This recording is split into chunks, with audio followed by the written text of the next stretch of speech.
See ya. Welcome everybody to another issue of In the Know. Today we're talking about controlling fear and replacing fear with desire and excitement. It's going to be a fun episode. Let's get things started.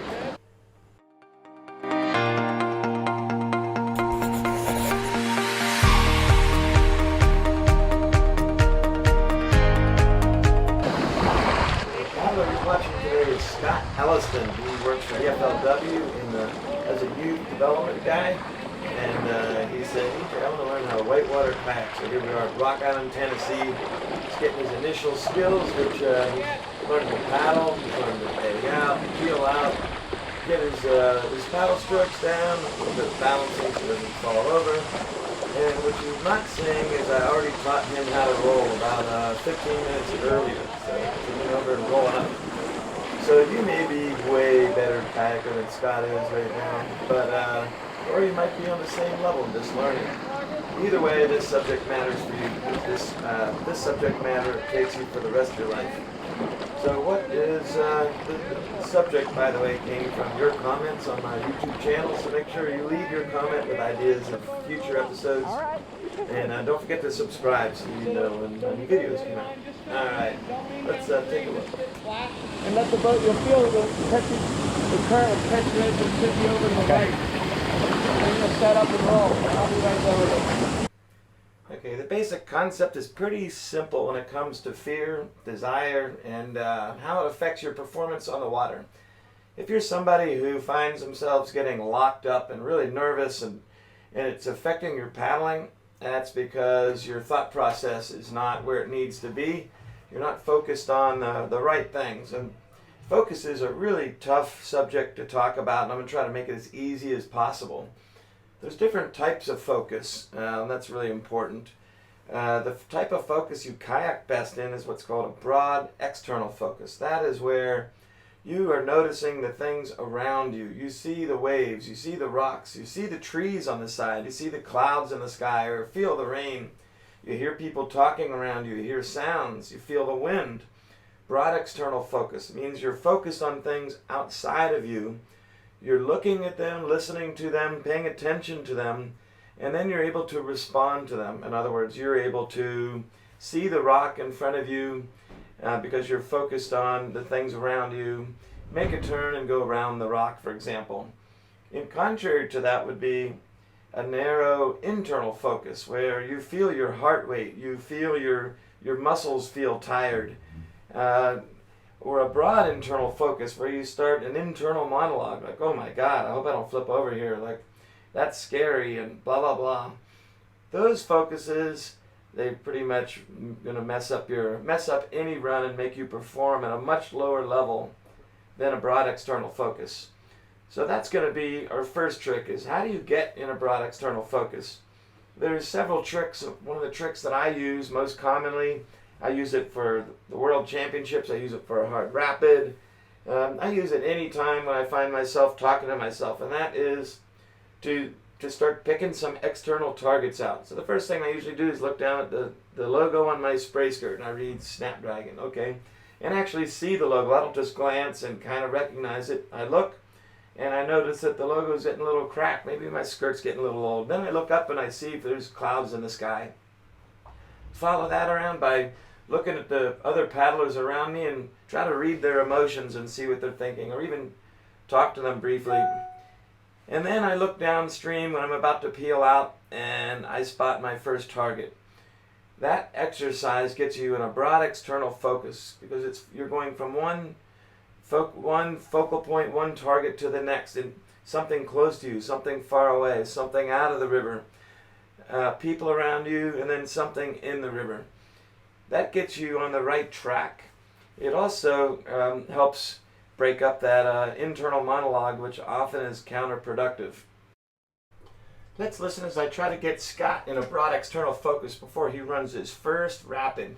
Keeping him in a positive frame of mind. Not that that's hard with Scott, but let's do it. Going down my first rapid. I'm stoked. Yeah. So two things. Broad external focus, so I notice the clouds. Now the sun's gone, those trees. Oh, there's some waves.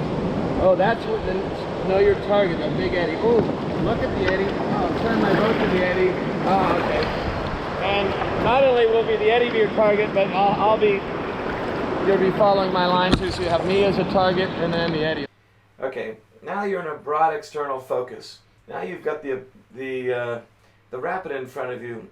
Your objective, of course, is to get down the rapid successfully, not get hurt, perform well, and have a good time doing it. There's one more trick you can do before you really hit the rapid, or even in halfway through a rapid, and that is to give out an old-fashioned woo-hoo, a yell that tricks your brain, or I shouldn't say tricks your brain, but gets your brain focused on that you are excited and not scared. The other challenge with whitewater kayaking is that or any adrenaline sport, is that the physiological response you have to something exciting is higher heart rate, faster breathing, adrenaline. Well, guess what? That's the same physiological response you have to something scary. Or it's also the same physiological response you have to sudden feeling of infatuation or love. So those three things have the same physiological response. Your brain, when you have that physiological response, it's the chicken or the egg thing. Higher heart rate, fast breathing, adrenaline. If your brain hasn't translated that into an emotion, it's going to take cues from around you and translate it into either fear, love, or excitement. Well, if you want to be having a great time kayaking down the river and be super excited, you start getting your heart rate up, whatever, and you go, woohoo! Your brain's like, man, you're really excited. But if you don't do anything, you have a good chance that your brain is going to translate that as fear, and it's going to mess things up for you. So try not to do that, okay? All right. Now take a look at what I've got going on here. I'm sitting there paddling down the river. I'm in super slow-mo here.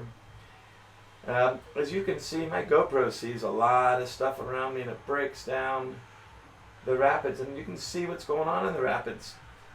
If I've got tunnel vision, I don't have a broad external focus, it's really easy to get lost in all that splashing around, all that stuff that's going on in the whitewater. If you've ever been in that situation where everything is moving really fast and you can't seem to focus on any one thing, that is because you don't have a broad enough focus. Another trick to that, at this moment when the water's splashing everywhere, if I look at those trees, if I look at the rocks on the shore, at that moment, that's not moving really fast, and that gives me another target, another stationary object that slows things down. If I'm looking at the water under my boat, things go too fast and you don't have enough random access memory to process that information. Things go fast, your focus gets distracted, you're no longer going to have a good broad external focus, and off you go. Hey, let's watch Scott wrap up his run. Epic job by Scott, and I'll see you on the river.